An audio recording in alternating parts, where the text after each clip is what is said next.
வணக்கம் சங்கரா தொலைக்காட்சி நேயர்களே. 2 தொடர்பில்லாத நிகழ்ச்சிகளை இன்று நான் தொடர்புபடுத்தி பேசுவதற்கு முயற்சி செய்கிறேன். ஒன்று நிகழ்ச்சி, ஒரு நிகழ்வு, இன்னொன்று அவருடைய அருளுரை. இவை இரண்டும் எப்படி கலந்து வருகின்றன என்பதை பார்ப்போம். காஞ்சிபுரத்தில் தாமஸ் அப்படின்னு ஒரு போலீஸ் அதிகாரி இருந்தார்.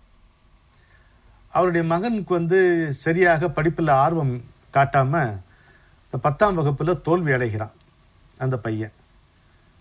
இப்போ அது இன்னும் அதிகமாக இருக்குங்க. பையங்க இல்லை பொண்ணு 10th கிளாஸ் வந்துச்சுன்னா இந்த பெற்றோர்கள் படுற பாடு, காட்டுற டென்ஷன் சகிக்க முடியாமல் இருக்கு.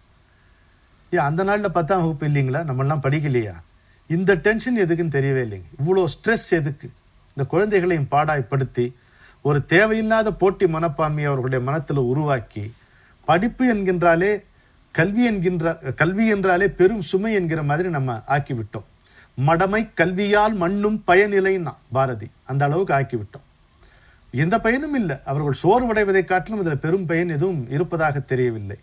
எதுக்கு why do parents cause so much stress in the minds of children என்று எனக்கு புரியவில்லை. அந்த 10வது வகுப்பில் அவன் ஃபெயில் ஆயிட்டான். அப்பாவுக்கு பயந்து வீட்டை விட்டு போயிட்டான். யார்கிட்டையும் சொல்லாமல் வீட்டை விட்டு போயிட்டான். எங்கே போயிட்டான்னு தெரியல. எப்படி இருக்கும்?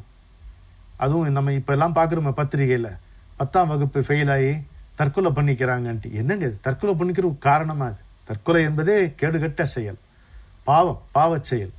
அதுவும் இந்த பொல்லாத இந்த மடமை கல்வியில் ஒரு கிளாஸில் ஃபெயில் ஆகிட்டு அதுக்காக தற்கொலைங்கிறது எவ்வளோ மோசமான ஒரு விஷயம். வாழ்க்கைங்கிறது எப்பேற்பட்ட வாய்ப்பு. குழந்தைகள் இதை சரியாக புரிந்து கொள்ள வேண்டும். இந்த வெற்றியே ஒரு வெற்றி இல்லைன்னும் பொழுது இந்த தோல்வி ஒரு தோல்வி ஆகுமா? ஒன்றும் கிடையாது. எல்லாரும் திடமாக இருக்க வேண்டும். சரி, அந்த பையன் எங்கே போனாலும் எங்கே தேடினாலும் கிடைக்கல. குழந்தைய காணுமேன்ற வருத்தத்தில் அந்த தாயாருக்கு உடம்பே சரியில்லாத போச்சு. அது வேற, இவர் டிபார்ட்மெண்ட்டில் வேற இருக்கார்ல, போலீஸ் அதிகாரி வேற. அவர் டிபார்ட்மெண்ட்டை சேர்ந்தவராக இருப்பதும் காதும் வச்ச மாதிரி தேட வேண்டியதாக இருக்குது. வெளியில் தெரிஞ்சால் அவருக்கு பிரச்சனை, எம்பாரஸ்மெண்ட் வேற. இப்படி நடந்து கொண்டிருக்கிறது. அப்போ தாமஸ் என்ன பண்ணுறாரு, பெரியவாள்கிட்ட வரார். தன்னுடைய குறையை இந்த மாதிரி ஆச்சுன்னு சொல்லி அதுக்கு ஒரு பரிகாரம் தேடலான்ட்டு வரார். நீண்ட வரிசையில தான் நிற்கிறார் அவர். இன்னும் அவருடைய டேர்ன் வரும்போது, ஏன்பா தாமஸ், அவர் பேசவே கூட இல்லை பெரியவா, ஏன்பா தாமஸ், இந்த சர்ச்சு பின்னாடி உன்னுடைய சர்ச் இருக்குல்ல? ஆமாம் பெரியவா, அது பின்னால் ஒரு சிவன் கோயில் இருக்குது தெரியும் இல்லையா? அப்படின்னா தெரியும். அங்கே அந்த பக்தர்களை போக விடாமல் சில பேர் வம்பு பண்ணுறாங்கப்பா. நீ என்னன்னு கொஞ்சம் அதை பாரு. முதல்ல அவங்க போய் ஆராதனை பண்ணிக்க வேண்டியது தானே, பிரச்சனை இல்லாமல் அவங்க இருக்கு. அந்த பிரச்சனை முதல்ல நீ பாருட்டு அனுப்பிச்சிடுறார். சரி, இவர் இப்படி சொன்ன பிறகு தன்னுடைய குறையை மாதிரி மகன் காணுங்க 10ஆம் கிளாஸ் ஃபெயில் ஆனதுனால ஓடி போயிட்டான், எங்கே இருக்கிறான்னு தெரியல, அது சொல்ல முடியல. அவருக்கு ஒரு தயக்கம், ஒரு சங்கோச்சம் இருக்கத்தானே இருக்கும். சரி சொல்லிட்டு போய் அந்த பெரியவர் சொன்ன அந்த வேலையை பார்க்குறார். அவர் பார்த்து யாரா இங்கே தொந்தரவு பண்ணுறது சொல்லிட்டு அவங்கள தண்டிச்சு அதெல்லாம் அந்த இடத்த ஃப்ரீ பண்ணி விட்டு, அதுக்கப்புறம் பக்தர்கள் அங்கே நீங்கள் வாங்க, நீங்கள் பாட்டுக்கு வாங்க கோயிலுக்குன்ட்டு அவங்களெலாம் கூப்பிட்டு கோயிலுக்கு அனுப்பிச்சிட்டு வீட்டுக்கு போகிறார். வீட்டுக்கு போனால் பையன் உட்காந்துருக்கிறான். அவ்வளோதான் விஷயம். என்ன நீங்கள் முடிவு எடுத்துப்பீங்க இதில்? என்ன விஷயம் நீங்கள் முடிவு எடுத்துப்பீங்க அதுக்கு? அதாவது ஒரு இக்கட்டு, அந்த இக்கட்டு தீரணும், நமக்கு ஒரு தீர்வு வரணும் அப்படின்னு கேட்டோம்னா அதுக்கு நமக்கு ஒரு புண்ணியம் தேவைப்படுகிறது. You have to earn a small merit.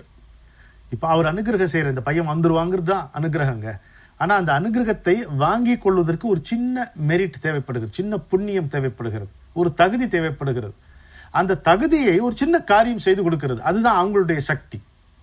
நம்ம கடுந்தவம் செய்து மட்டுமே பெறக்கூடிய ஒரு பேற்றை, ஒரு நன்மையை ஒரு சின்ன செயல் மூலம் நாம் பெற்றுக்கொள்ள அவர்கள் வழி செய்கிறார்கள். இதுதான் அவர்களுடைய அருள். அப்போ தாமஸுக்கு இப்படி ஒரு வேலையை கொடுக்குறார். ஏப்பா அது கோயிலுக்கு போக விடாமல் துன்புறுத்துறார்களாமே, அது கொஞ்சம் கவனியேங்கிறார். அது அவர் போய் கவனிச்சோன்னு என்ன ஆகுறது? He has earned a merit.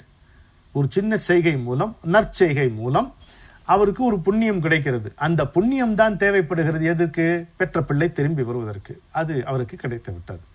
இப்படித்தான் நடக்கிறது. இந்த அருமையான பதிவை நம்ம கேட்டிருக்கிற திரு நாராயணன் அவர்களுக்கு நன்றி சொல்லி, அப்படி நம்ம கல்வியை பற்றி முதல்ல பார்த்தோம் அல்லவா? மடமை கல்வியால் மண்ணும் பயனிலை பாரதி. ஏன் பிறந்தனன் இத்துயர் நாட்டிலேங்கிறான். கணக்கு படிக்க வச்சிட்டாரா அவங்க அப்பா ஸ்கூலுக்கு போய். அதுக்கு ஏன் பிறந்தனன் இத்துயர் நாட்டிலேம்பா. சரஸ்வதியை பற்றி ஒன்று சொல்லுகிறார். வலசை ராகவன் இட்டிருக்கிறார் இந்த பதிவை. அவருக்கு நன்றி சொல்லி இதை பார்ப்போம். என்ன சொல்றாரு? இப்போ இந்த படிப்பினால் வருகின்ற இந்த விஷய அறிவை ஞானம் அப்படின்னு நீங்க சொல்வீர்களானால், நான் அஞ்ஞானம் தான் மோட்ச சாதனம் என்று கூட சொல்லிடுவேன்ட்டார். என்ன கடுமையான வார்த்தை பாருங்க. ஏண்டா இந்த படிப்பை போய் நீ ஞானம் சொன்னியானா அஞ்ஞானம் தான் மோட்ச சாதனம் என்று நான் சொல்லுவேன் அப்படிங்கிறாரு. இந்த படிப்புக்கும் ஞானத்துக்கும் சம்பந்தமே இல்லாமல் இருக்கிறதே, தொடர்பே இல்லாமல் இருக்கிறது இல்லையா? எஜுகேஷனா எது? மேனிஃபெஸ்டேஷன் ஆஃப் யுவர் டிவினிட்டிங்கிறார். நம்முடைய தெய்வீகத்தன்மையை பிரகடனப்படுத்துவதுதான் கல்வி என்று சுவாமி விவேகானந்தர் சொல்லுவார். அதான் ஞானம் ஒன்றே மோட்ச உபாயம் என்று சொல்ல வந்த அத்வைதத்துக்கு நான் பிரதிநிதி என்று பேர். ஆனால் நான் சொல்லுகிறேன், இந்த எழுத்தறிவே இல்லாமல் இருக்காங்க பாருங்க, எழுத படிக்க கூட தெரியாத பரம அஞ்ஞானிகளாக இருக்கக்கூடிய பாமரர்கள் இருக்காங்க பாருங்க. ஆனா இறைவன் ஒருவனையே நம்பி கடமையை செய்து உழைத்து கொண்டிருக்கிறார் பாருங்க. அவர் அருளித்தவர்களை காட்டிலும் படிப்பு படிச்சவன் சூதும் வாதும் பண்ணினா போவான் ஐயோன்னு போவான் என்று புதிய கோணங்கி பாட்டில் பாரதியார் சொல்லுவார். இது ஞானத்தை தரவில்லை, வெறும் தகவல் மயமாக இருக்கிறது. ஒரு தருக்கம் ஏற்படுகிறது. இது காசுக்கு மட்டும்தான் இருக்கு. சதுவு விருத்தி கோசமா வியக்தி கோசமா என்று என்னுடைய குருநாதர் கேட்பார். அது is it for material living R man making education என்று நம்ம விவேகானந்தர் குறிப்பிடுவார். எனவே இது ஞானமே இல்லை. நாம் கூட இந்த பாமரர்கள் மாதிரி ஆகிவிட்டால் தேவலை போல் இருக்கிறது என்கிறார் பெரியவர். நான் இதை நேரடியாக பார்த்திருக்கிறேன். கும்பமேளாவுக்கு சென்றிருக்கிறேன். நீங்கள் ஒரு முறையேனும் வாழ்க்கையில் கும்பமேளாவுக்கு சென்று பார்த்தால்தான் இந்த நாட்டிலே இன்றைக்கும் விருந்தோம்பல் போன்ற பண்பாடு, புன்னகை, விருந்தோம்பல், பக்தி, கோவில் வழிபாடு போன்ற பலவிதமான பண்பாடுகள் துயர் மிகுந்த இந்த காலகட்டத்தில் கூட இந்த நாட்டிலே இன்றைக்கும் இருக்கிறது என்றால் அது ஒருபோதும் பண்டிதர்களால் அல்ல, எழுத படிக்க தெரியாத அந்த ஏழை பாமர மக்களின் பக்தியால் தான் இங்கு பண்பாடு வாழ்கிறது என்பதை நீங்கள் புரிந்து கொள்வீர்கள் கும்பமேளாவுக்கு சென்றால். அவர் சொல்லுகிறார் பெரியவர், நாம் கூட அவர்கள் மாதிரி ஆகிவிட்டால் தேவலாம் போல் இருக்கிறது. இந்த கல்வியினால் இவர்கள் கண் திறக்காமல் இருப்பதை பார்க்கும் பொழுது இது கல்வியே அல்ல என்று சொல்லுகிறார்.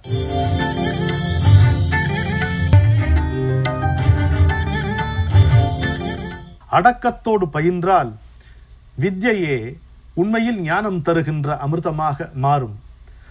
ஆனா அப்படி இல்லையே, இந்த கல்வியில் அப்படி இல்லையே. ஆசை சாம்பலானால் ஒழிய ஞானம் என்பது பிறக்காதுங்கிறார். ஆசை என்பது சாம்பலாகும், அப்பத்தான் ஞானம் என்பது பிறக்கும். அந்த கல்வி இங்கே கிடைக்காது. ஆனா ஒரு வேலைக்கு தொடர்பான கல்வி கூட இப்ப இன்றைக்கும் இருப்பதில்லை. ஒருவனுடைய கண்ணை திறப்பதாக கல்வி இல்லை, வெறும் தகவல் மயமாக இருக்கிறது என்பதுதான் உண்மை. அதை பலமுறை பலவிதமான வழிகளில் அவர் நமக்கு தைக்கும்படியாக சொல்லி இருக்கிறார். அதற்கு இதுவும் ஒரு உதாரணமாக இருக்கிறது. நாம் முறையான கல்வியை எப்படி பெற முடியும் என்று கேட்டால் சரஸ்வதியை தொழுவதன் மூலம் நாம் பெற முடியும் என்று அவர் சொல்லுகிறார். வெள்ளை நிறம், சந்திரகலை, ஸ்பட்டிக மாலை, கையில் வீணை, எடுதறித்திருப்பாள், இங்கிதமாய் ஒரு பதம் பிடிப்பாள்கிறார்ல. வெள்ளை கமலத்திலே அவள் வீற்றிருப்பாள், புகழியற்றிருப்பாள், கொள்ளை கனி இசைதான் அங்கு கொட்டும் நல் யாழினை கொண்டிருப்பாள்ங்கிற பாருங்க. இவற்றை நினைத்தாலே நமக்கு ஒரு தூய்மை வருகிறதே, இந்த வடிவத்தை நினைத்தாலே நமக்கு ஒரு சாந்தி வருகிறதே, மனதிலே ஒரு அமைதி உண்டாகிறதே. அவளை தொழுது வருவதுதான் உண்மையான ஞாம். சரஸ்வதி நமஸ்துப்யம் வரதே காமரூபிணி வித்யாரம்பம் கரிஷ்யாமி சித்தர் பவத்துமே சதா என்று சொல்லித்தான் ஒரு நாளிலே அந்த புத்தகத்தை தொடுகின்ற வழக்கம் அந்த நாட்களிலே இருந்தது. அவளை தொட்டுவிட்டு எதை தொட்டாலும் கதவு திறக்கும், அதுதான் கல்வியாகும். ஏனென்றால் அதனால் கண் திறக்கும், அகக்கண் நமக்கு திறக்கும். அப்படி ஒரு கல்வியை நாம் பெற வேண்டும் என்றால் கலைமகளை துதிக்க வேண்டும்.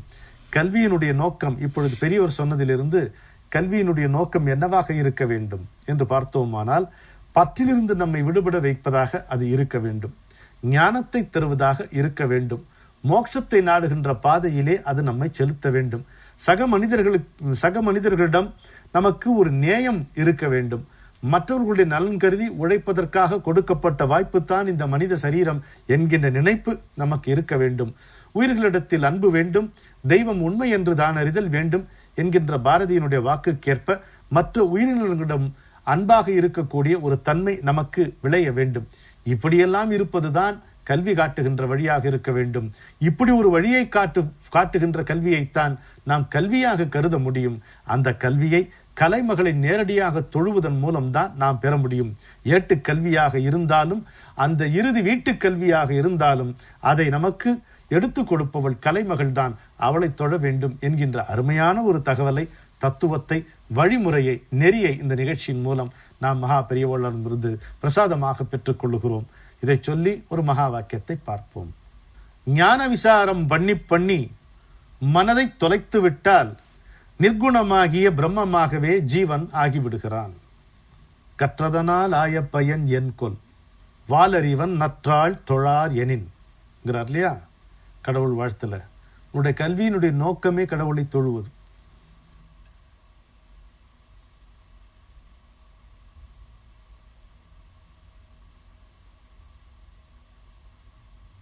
அதற்காகத்தான் கல்வியினுடைய நோக்கமே. எவ்வளவு தொடர்பாக வருகிறது பாருங்க. இறுதியில கல்வியினுடைய நோக்கமே கடவுளை தொழுவது. கற்றதனால் ஆய பயன் என்கொள், படித்ததனால என்னையா பிரயோஜனம்? வாலறிவன், யார் அறிவன்? அறிஞன். வாலறிவன் தூய அறிவினன், அம்னீஷியன், எல்லாம் அறிந்தவன், தூய அறிவினன், அவனுடைய நற்றாள். இதனால சாதாரணமான தாள் சொன்னா போதாதா? திருவள்ளுவர் எதுக்கு நற்றாள்னு வச்சாரு? தொட்டா நமக்கு நன்மை தான் தரும். அதை பணிந்தால் நமக்கு நன்மை மட்டுமே விளையும் என்பதால், நன்மை மட்டுமே அது புரியும் என்பதால் அதை நற்றாள் என்பார். அந்த இறைவனுடைய அடிகளை தொழாமல் இந்த கல்வியால் என்ன பயன் என்று நமக்கு கேட்கிறார். இங்க என்ன சொல்லுகிறார்? ஞான விசாரம் பண்ணி பண்ணி மனதை தொலைத்து விட்டால் நிர்குணமாகிய பிரம்மமாகவே ஜீவன் ஆகிவிடுகிறான். எது தடையாக இருக்கிறது? மனம்தான். எது கருவியாக இருக்கிறது? அதே மனம்தான். மோட்சத்துக்கும் மோசத்துக்கும் மனசுதானே காரணம். பழைய கோயில் விட்டத்துல வவ்வால் தோரணம். பந்தத்துக்கும் மனம்தான் காரணமாக இருக்கிறது. பந்தத்துக்கும் விடுதலைக்கும் மனம்தான் காரணமாக இருக்கிறது. பந்தத்திலிருந்து, தலையிலிருந்து விடுதலை பெறுவதற்காகிய யோசனையும் மனத்தில் தான் எழுகிறது. ஆனால் மனம் இருக்கும் வரை அந்த குணாதீதன் என்று சொல்லப்படுகின்ற அந்த இறைநிலையை நாம் அடைய முடியாது. கபீர்தாஸ் சொல்லுவார், ஒன்று இங்கே ராமன் இருக்க வேண்டும், இல்லே கபீர்தாஸ் இருக்க வேண்டும், இருவரும் சேர்ந்து குடித்தனம் நடத்த முடியாது என்று சொல்லுவார். அப்ப இந்த மனதை தொலைக்க வேண்டும். ரமண மகரிஷி சொல்லுகின்ற அந்த பிணம் சுடு தடி என்பார்.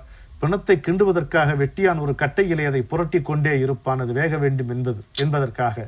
இறுதியிலே அந்த கட்டையையும் அந்த சிதையிலேயே அவன் போட்டு எரித்து விடுவான். எனவே வினையழிய தேவை வினை, அதுபோல் பொய்மை மனமழிய தேவை மனம். மனதின் மூலம் மனதை விசாரித்து பார்க்கும் பொழுது அந்த மனம் தொலைந்து போகும். அந்த மனம் தொலைந்து போனால் மனம் இருந்த இடத்திலே ஒரு இம்மி கூட வேறு எதுவும் இல்லாதபடிக்கு மகேஸ்வரன் முன்னிலையில் நிற்பான். அந்த கல்வி நமக்கு வாய்க்கட்டும். அது அவருடைய கால்களை பற்றி கொண்டு ஒரு பாமரனாக நாம் இருப்பதன் மூலமே நமக்கு சித்திக்கும் என்று சொல்லி அமைகிறேன். வணக்கம்.